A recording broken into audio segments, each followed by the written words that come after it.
जी, मैं हूं Nadeem Siddiqui M7 city news के साथ। इस वक्त मौजूद हूं मैं औरंगी टाउन के इलाके में सलीम स्पाइसी फूड्स पर, जहां पर गुज़श्ता कई बरसों से स्पाइसी फूड्स के सिलसिले में कलेजी इनकी बहुत मशहूर है। तो यहां पर ये जो मौजूद लोग बना रहे हैं, इनसे मालूम करते हैं कि आया कि ये किस तरह से गर्मा गर्म कलेजी के साथ मसाला लगा के रोटी पेश कर रहे हैं। माशाल्लाह से ये हमारे काम को 25 साल हो गए और इधर बहुत दूर दूर से लोग आते हैं। Out of city Hyderabad, Larkana वगैरह से भी लोग आते हैं, हत्ता कि आउट ऑफ कंट्री भी लोग आते हैं। कोई दुबई से आता है, कोई सऊदीया से आता है। तकरीबन 25 साल हमें हो गए हैं यहाँ और लोग काफ़ी दूर दूर से आते हैं और हमें कोई एडवर्टाइजमेंट की ज़रूरत भी नहीं पड़ती।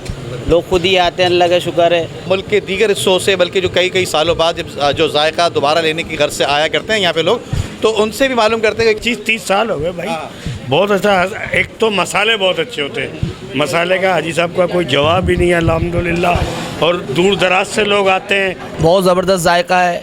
मैं वैसे एक कव्वाल हूँ, मगर जब भी मैं इधर औरंगी टाउन पढ़ने आता हूँ तो माशाल्लाह ये हाजी सलीम भाई की कलेजी बहुत माशाल्लाह शानदार होती है। बहुत अच्छे मसाला जात डालते हैं ये। PIB कॉलोनी से आए हैं, इनके यहाँ पर प्रोग्राम में जब भी आते हैं 8-10 साल बाद इनकी कलेजी खा के आते हैं हाजी सलीम साहब की।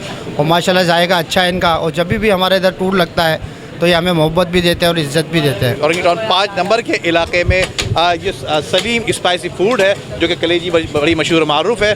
वो यहाँ पर जायके चखने की गर्ज से आया करते हैं। और हमने ये भी देखा कि शहर के मुख्तलिफ इलाकों के साथ साथ एक कव्वाल पार्टी और जो दीगर मुख्तलिफ शोबा से ताल्लुक़ रखने वाले लोग हैं, वो भी इस जायका को चखने की गर्ज से आया करते हैं।